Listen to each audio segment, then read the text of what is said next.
Good morning students.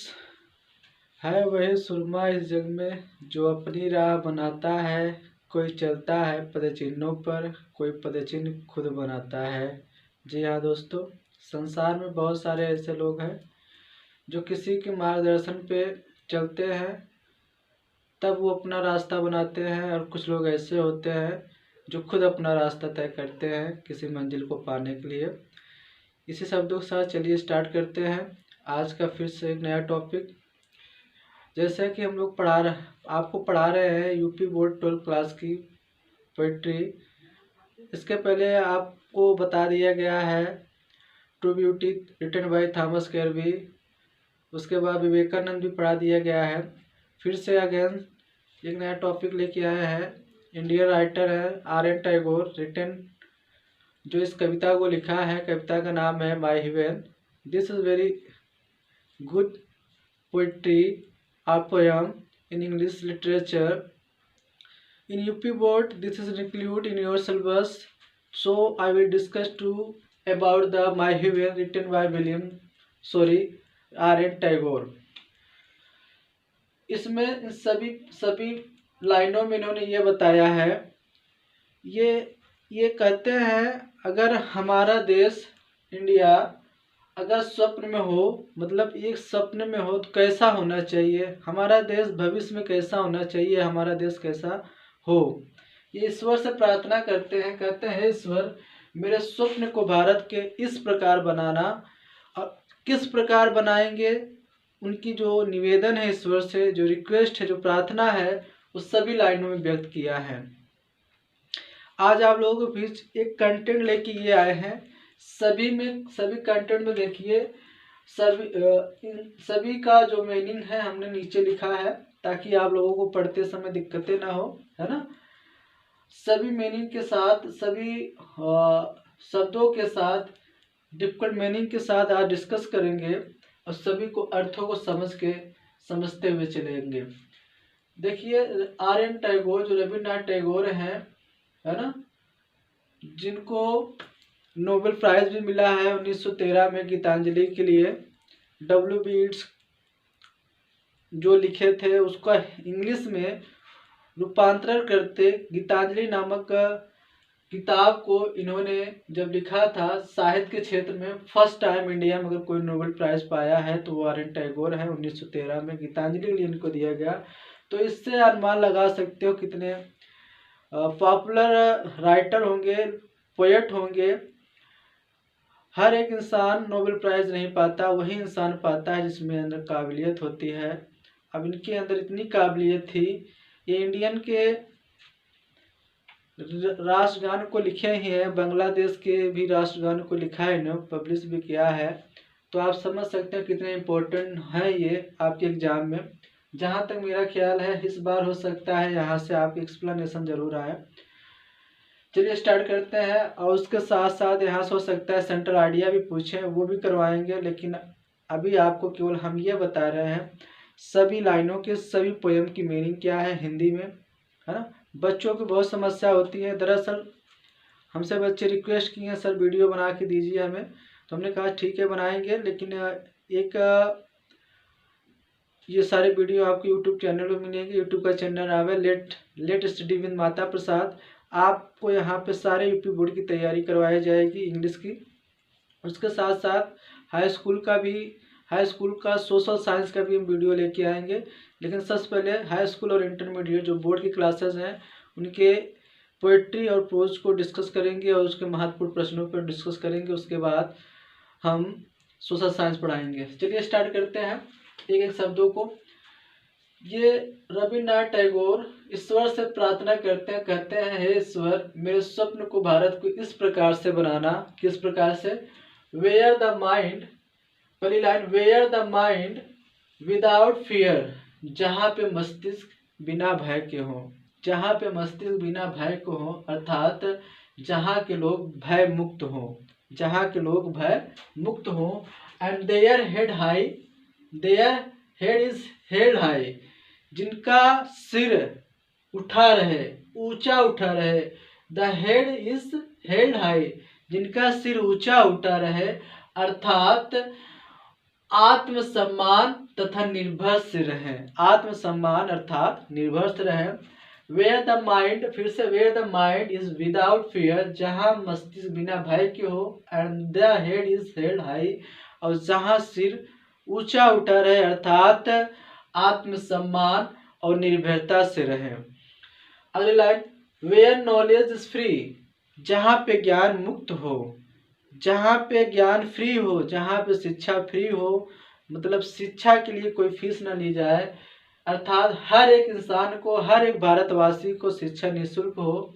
Where knowledge is free, जहाँ शिक्षा मुक्त हो। Where the world has not been broken, broken मतलब टूट जाना, अप इन फ्रेगमेंट, फ्रेगमेंट का मतलब होता है छोटे छोटे टुकड़ों में। जहाँ संसार छोटे छोटे टुकड़ों में ना टूटे, जहाँ संसार छोटे छोटे टुकड़ों में ना टूटे। बाय नैरेटिव डोमेस्टिक वाल, और वह किसके कारण? नैरो डोमेस्टिक वाल्स का मतलब होता है समाज का रंग, जात, धर्म, भाषा के आधार पर सामाजिक विभाजन। और जहाँ के लोगों को रंग, जात, धर्म या भाषा के आधार पर सामाजिक विभाजन ना हो। फिर से, where the world has not been broken up into fragments by narrow domestic walls, अर्थात ये कहना चाहते हैं ईश्वर मेरे देश को ऐसा बनाना, where the world has not been broken up into fragments by narrow domestic walls, जहाँ पर संसार, संसार का आशय है मानव समाज, संसार धर्म, जाति तथा भाषा के भिन्न भिन्न टुकड़ों में ना बटे, भिन्न भिन्न टुकड़ों में ना बटे। अगली लाइन में कह रहे हैं, where words come out from the depth of truth, where words come out from the depth of truth, जहाँ पे शब्द सत्य की गहराइयों से आते हों, अर्थात जहाँ के लोग सत्य बोलते हों, जहाँ के लोग हमेशा शब्द जो है वो सत्य की गहराइयों से बोलते हैं, अर्थात जहाँ के लोग सच्चे विचारों वाले हों। फिर से, where words come out from the depth of truth, जहाँ शब्द सत्य की गहराइयों से निकलते हों, अर्थात लोग सदैव सत्य बोलते हों। ऐसा होना चाहिए मेरा भारत। कैसा होना चाहिए मेरा भारत? जहाँ में लोगों का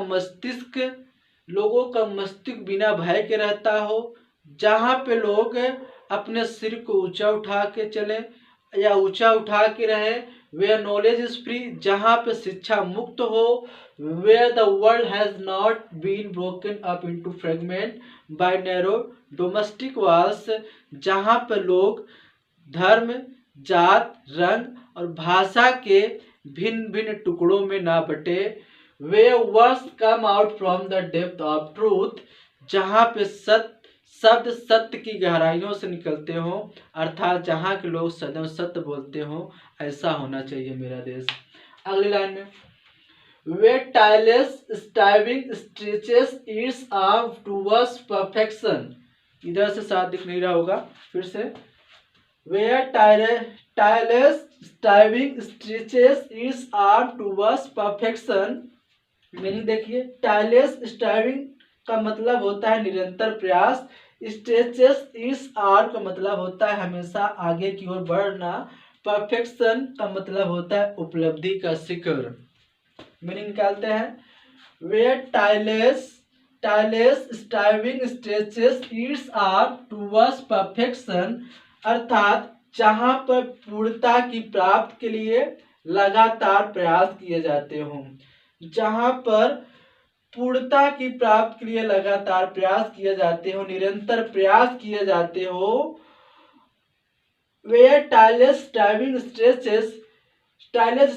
स्ट्रेचेस का मतलब होता है निरंतर प्रयास करना, निरंतर प्रयास करना। टायरलेस स्ट्राइविंग का मतलब निरंतर प्रयास करना। Stretches its arm towards, stretches its arm का मतलब होता है हमेशा आगे की ओर। परफेक्शन का मतलब होता है उपलब्धि की शिखर। वेयर टाइलेस स्ट्राइविंग, जहां के लोग निरंतर प्रयास करते हो। स्ट्रेस इट्स आर्म, हमेशा आगे की ओर बढ़ने के लिए। टूवर्ड्स परफेक्शन, उपलब्धि की शिखर पर, उपलब्धि के शिखर को प्राप्त करने के लिए जहां पे लोग हमेशा आगे की ओर बढ़ने का प्रयास करते हो। where the clear stream of reason has not lost its way into the dreary deserts and of dead habit। यहाँ से फिर से मीनिंग देखेंगे। स्ट्रीम ऑफ रीजन का मतलब होता है तार्किक सोच। स्ट्रीम ऑफ रीजन का मतलब होता है तार्किक सोच। Has not lost its way into the dreary desert sands of dead habit का मतलब होता है dreary desert sands of dead habit का मतलब लोगों का अप्रगतिशील बनाने वाली बातें। फिर से निकालेंगे लाइन यहाँ से। where tireless striving stretches is up towards perfection, अर्थात जहां पर पूर्णता की प्राप्ति के लिए लगातार प्रयास किए जाते हो। where the clear stream of reason has not lost its way into the dreary desert sand of dead habit, और जहां लोग तर्क के स्वच्छ धारा को छोड़कर पुरानी आदतों की नीरस मरुस्थल की बालू में ना खोएं। where the clear stream of reason has not lost its way into the dreary desert sand of dead habit का मतलब जहां के लोग स्वच्छ धारा को छोड़कर पुरानी आदतों की नीरस मरुस्थल की बालू में ना खोएं। where the mind is led forward by thee into your widening thought and action, into that heaven of freedom my father let my country awake। फिर से यहाँ से देखते हैं। where the mind is led forward by the thee into the widening thought and action, इसका मतलब होता है जहां पर मस्तिष्क ईश्वर की प्रेरणा से सदैव विकसित विचार तथा कार्य की ओर अग्रसर हो। जहां मस्तिष्क ईश्वर की प्रेरणा से सदैव विकसित तथा कार्य की ओर अग्रसर हो। The where mind is led forward by the into your widening thought and action, जहां पर ईश्वर की प्रेरणा से, यहाँ दी का मतलब ईश्वर होता है, जहां पर लोग ईश्वर की प्रेरणा से सदैव विकसित तथा कार्य की ओर